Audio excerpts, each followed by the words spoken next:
그러니까 지금 이 상태에서는 봄에 이제 눈이 부풀 때 커팅을 하겠죠. 수영에 맞게 커팅을 하고 난 다음에는 일단은 그냥 가만히 계세요. 가만히 있다가 한 4월 말이나 5월 초에 잎이 어느 정도 나올 겁니다. 잎이 나오면 그때 이제 첫 번째 방제를 들으면 지금 올해 지금 2021년 지금 2월이죠. 2월인데 지금 앞으로 해야 할 일이 중요한 내용 포인트를 한번 짚어서 이렇게 강의를 찍겠습니다. 네. 안녕하세요. 네, 안녕하세요. 네. 그 시비는 방제나 시비는 사실상은 수영 구성기나 결실기나 차이 없으나 물론 이제 시비에서는 약간 결실기는 좀 차이가 있어요. 아무래도 결실되는 나무니까. 근데 수영 구성기에서는 그다지 큰 차이가 없으니까 제가 항상 다른데 교육을 가서나 그리고 이제 일반 컨설팅 농가를 가서도 똑같이 하는 얘기가 원래 기본대로 하셔라. 그러니까 다른 과수 농가들, 체리가 아니더라도 다른 과수 농가들이 하는 거 그냥 그대로 똑같이 따라만 하면 됩니다. 그냥 가장 기본적인 것만 하면 되는 거예요. 그래서 일단은 작년 가을과 올해 봄에 식재하실 분들, 작년 가을과 올해 봄에 식재하실 분들은 이미 충분히 땅을 어느 정도 예정지를 관리하고 하셨을 거예요. 그러니까 지금 이 상태에서는 봄에 이제 눈이 부풀 때 커팅을 하겠죠. 수영에 맞게 커팅을 하고 난 다음에는 일단은 그냥 가만히 계세요. 가만히 있다가 한 4월 말이나 5월 초에 잎이 어느 정도 나올 겁니다. 잎이 나오면 그때 이제 첫 번째 방제를 들어가는 거예요. 첫 번째 방제를 잎이 어느 정도 나와야 돼요. 처음에 그 연한 연두색 잎이 나오면 안 됩니다. 그때는 오히려 약해나 이런 걸 있기 때문에 어느 정도 잎이 활착이 된 상태, 그 상태에 가서 그때 되면 뿌리도 어느 정도 캘로스가 돼서 활착이 되기 시작하거든요. 그러면 그때가 이파리를 봤을 때 이거 움츠러져 있잖아요. 네. 움츠러져 있을 때하고 좀 펴져 있을 때. 좀 펴져 있을 때 그러니까 네. 어느 정도 그래도 늦지 않다. 네. 그때 이제 첫 번째 방제를 하는데 그 시기에 가장 해야 될 방제가 모든 과수, 체리든 뭐든 모든 과수가 다 비슷해요. 그때 해야 될 거는 무조건 균제와 충제를 넣어야 되는 건데 네. 특히나 순나방은 꼭 넣으셔야 됩니다. 순나방을요. 그리고 균제는 네. 그냥 한 프로겐 정도 첫 스타트부터 네. 넣어야 된다. 네, 꼭 넣으셔야 돼요. 유목이죠. 지금 유목 말씀하시는 그렇죠. 거예요? 작년 예. 가을과 예. 올해 봄에 식재하신 네, 분들의 그러니까요. 첫 방제 시기는 그때다. 네. 그리고 마찬가지로 수영 구성기도 똑같아요. 잎이 어느 정도 활착되고 나서 네. 하는 첫 방제가 그거예요. 그래서 연중에 가장 중요한 방제는 우리가 수영 구성기 때 해야 될 가장 중요한 방제는 네. 다 똑같습니다. 어느 분이 강의를 하시든 박사님들이 강의를 하시든 다 똑같은 것 같아요.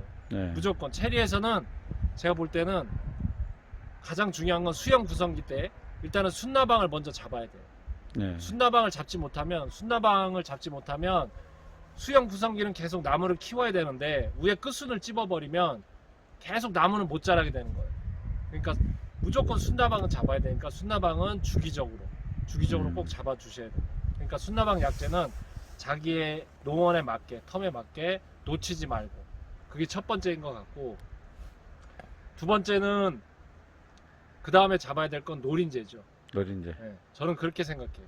그러니까 응애보다도 저는 노린재가 일단은 급선무다. 근데 노린재는 그 농약사나 이런 데 가도 그런 말들 하셔요. 정말 그 노린재는 잡는 게 아니라 쫓아내는 거다. 그게 맞는 것 같아요. 그러니까 너무 비싼 약을 할 필요 없다는 얘기예요. 그러니까 내 과원에서 노린재를 계속 쫓아내는 거죠. 그러니까 싼 약들을 위주로 해서 노린재를 잡는다고 생각하지 말고 노린재를 쫓아내는 게 중요하고 그 다음에 세 번째가 응애죠. 네. 응애 특히 심하죠.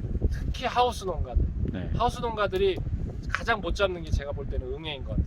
노지보다는. 그래서 응애는 딱 1년에 3번만 하시면 돼요. 시기적인 거는 카페에 올려져 있으니까 그 딱 3번만 하시면 됩니다. 그 3번에 맞춰서. 그리고 제가 또 방제력을 올려놓으니까 그 방제력에 맞춰서 요 시기에 응애를 해야 되는가. 거의 지역적으로 비슷해요. 그 대신 3번을 해야 되는데 노지 같은 경우는 2번만 해도 사실상 거의 다 잡혀요. 노린재. 응애요? 응애가. 네. 근데 네. 시설은 3번 해도 잘 안 잡히는 경우가 있더라고요. 근데 맞아요. 기본적으로 3회는 해주셔야 된다. 그래야지 어느 정도 응애가 하우스였을 때 3회. 네, 하우스였을 때는 기본 3회. 아, 노지였을 때는 2회. 2회. 네. 요렇게가 충해에 있어서 다른 거는 큰 문제가 없는 것 같아요.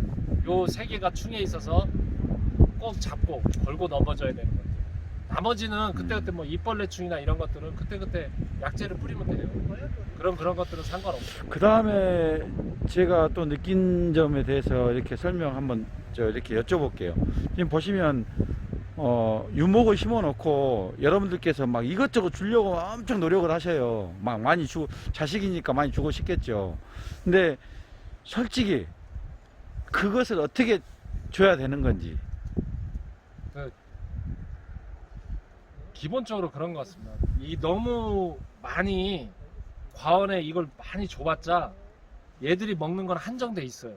그렇죠. 그러니까 적당한 시기에 그 적당한 시기를 찾는 게 어렵죠. 네. 근데 실질적으로 그 적당한 딱 줘야 될 시기가 있습니다. 네. 요 조금 이따가 이제 12 때 제가 말씀을 드리겠는데 딱 그 기본 12만 하시라는 거죠. 그러니까 많이 주려고 하지 말고 돈도 많이 들어가니까 네. 기본적인 12만 하셔도 예정지 관리가 충분히 돼 있다면 얘들이 웬만큼 다 치고 나와요. 근데 저 같은 경우도 식재할 때 예정지 관리가 거의 안 된 상태에서 계속 심거든요. 네. 그러다 보니까 저는 좀 약간 과용하는 경우도 있어요. 제 경우는 워낙 못 받아주니까. 근데 실질적으로 요즘 대다수 분들이 예정지 관리를 정말 충분히 하고 하셔요. 그렇기 때문에 12에 대해서는 너무 많이 뭘 주려고 하지 마세요. 이제 조금 이따가 제가 말씀드릴게요. 네. 일단 아까 충무에 대해서는 제가 3개를 말씀드렸고 네. 균에 있어서는 딱 3가지. 3가지. 첫 번째가 균액. 균에. 균액병. 요거는 아까 프루겐이나 뭐 이런 약재, 유명한 약재들이 있으니까 그런 약재에서 균액은 좀 잡으셔야 되고, 이거는 결실기도 똑같겠지만, 그다음에 체리의 최대 적이 뭐냐면 전문이죠. 네, 전문의. 네. 이 전문의를 잡아야 되는데 저는 그렇게 합니다. 그러니까 전문의가 보이면 뭐 어떤 특정 약재를 써서 전문의를 잡고 또 바닥에 뭐 아토닉이나 이런 것들을 넣어서 어떻게든 나무가 깨어나게 하고 힘을 받게 해주는 건데, 저는 그렇게 해요. 2달에 한 번씩 균제를 넣습니다. 균제를 미리 좀 방제를 하기 위해서 뭐 프루겐이나 뭐 이런 것들을 넣어요. 그래서 미리 좀 미연에 방제를 하기 위해서. 근데 그거는 과원의 사정마다 틀리니까 판단을 하셔야 될 것 같아요. 근데 제일 중요한 거는 체리에는 하여튼 전분이가 가장 문제다. 균액은 실질적으로 제가 볼 때는 결실기에 중요하지 수영 구성기 때 균액은 웬만큼 잡혀요. 근데 전문의는 수영 구성기나 결실기나 최고 문제가 되는 거예요. 그래서 저도 지금 정말 지금 꼭 하고 싶은데 너무 비용이 비싸서 지금 못 하는 거예요, 저도. 그러니까 뭐를 못 하냐? 비가림을. 여기 하우스 말씀하시죠? 네. 그러니까 최소한 이렇게 고급지지 않아도 고급지지 기본적인 비가림이라도 해야 되는데 너무 비싼 거예요. 제 과원 같은 경우는 작년에 5, 6년생 300주를 다 날렸어요. 아이고. 침수대가. 또 침수되기 이전에 이미 비가림이 안 돼 있기 때문에 약 40일 비가 왔었죠. 네. 40일 정도 비가 내리다 오다 보니까 자두도 80% 이상 다 수확 못했고, 체리는 체리대로 그냥 과원이 거의 잠기다시피 되다 보니까 계속 비를 맞다 보니까 제가 해결을 할 수 있는 여건이 안 되더라고요. 그 상태에서 이제 또 댐 방류니 뭐니 이로 인해 갖고 물이 한 이틀 잠겼어요.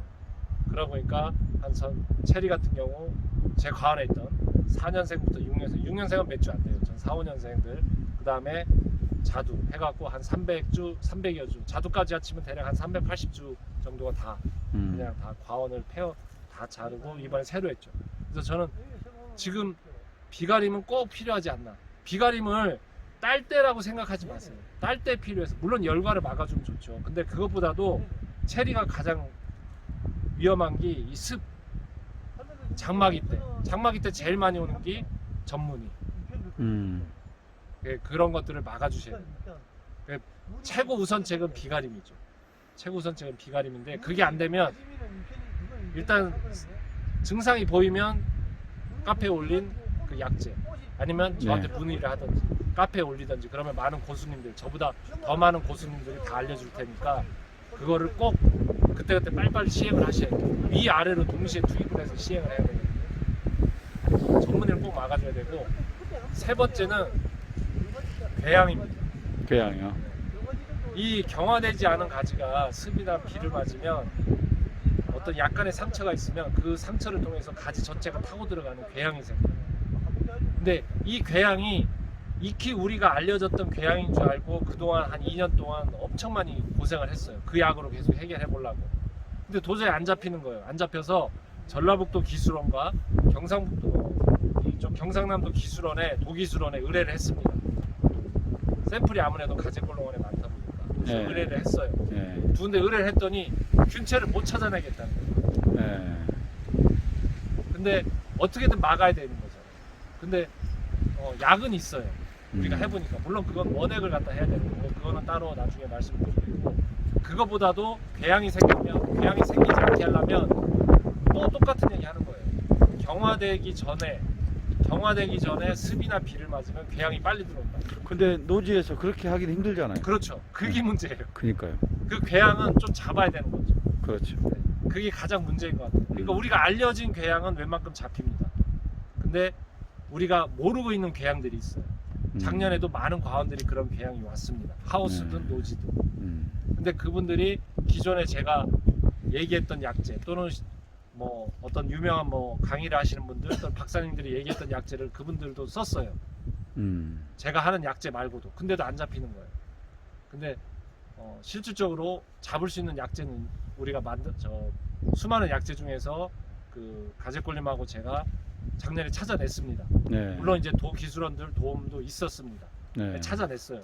찾아내서 하는데 그거는 우리 저희 카페에 있으니까 그 대신 네. 단점이 그거는 직접 발라야 돼요. 뿌리는 게 아니고. 아하. 그게 좀 단점이니까 그거는 그렇게 하시면 되고. 그래서 다시 정리를 하면 방제는 딱 3가지만, 아까 충에서 3가지 있었죠. 네. 그 다음에 균에서 3가지 있었죠. 네. 요 3가지.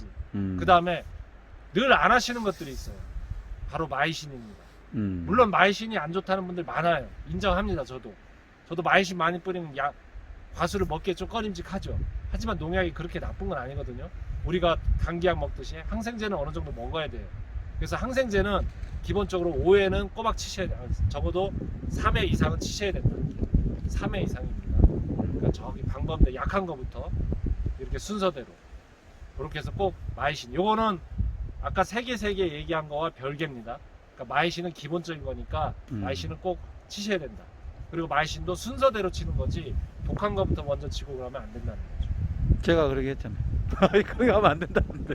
그래서 최대 5회까지 갈 수 있지만 네. 나머지 2개는 치료제고요. 네. 앞에 마이신 3개는 예방제입니다. 실조에 네. 얘기해서 약한 거. 약한 거. 그러니까 네. 그 정도는 치셔야 된다는 거죠. 이제 안 되면 뒤에 나머지 2개를 가는 거죠. 근데 그 정도는 충분히 해야 된다. 마이신은 특히 바람이 많은 지역. 여기도 지금 바람이 엄청 많아요. 완전 불모지예요. 여기 불모지인데 지금 엄청나게 저희만큼 할까요? 노력하시는데 뭐 저희 밭은 해마다 침수되니까 뭐 거기보단 낫죠. 여기 침수라도 안 되잖아요. 그러니까 그렇게 하시면 되고, 이렇게 해서 충제에 대해서 이렇게 말씀을 드렸고요. 그다음에 이제 시비에 대해서 간단히 이따가 이제 장소를 이동해서 시비에 대해서 간략히 좀 언급을 네. 하겠습니다. 오늘 저 유목 시비 방제 이렇게 간략적으로 이렇게 설명해 주셨고, 그 다음에 지금 비가림 하우스는 있으면 아주 용이하다. 체리 하는 데 있어서 최고의 그 좋은 장점이다, 이렇게 말씀해 주신 것 같고, 오늘 지금 현재 이제 좀 가서 이제 약간 큰 나무들, 성목들 좀 가서 이렇게 시비하고 방제를 또 더선이 농원에서 또 설명을 또 해드리겠습니다. 감사합니다.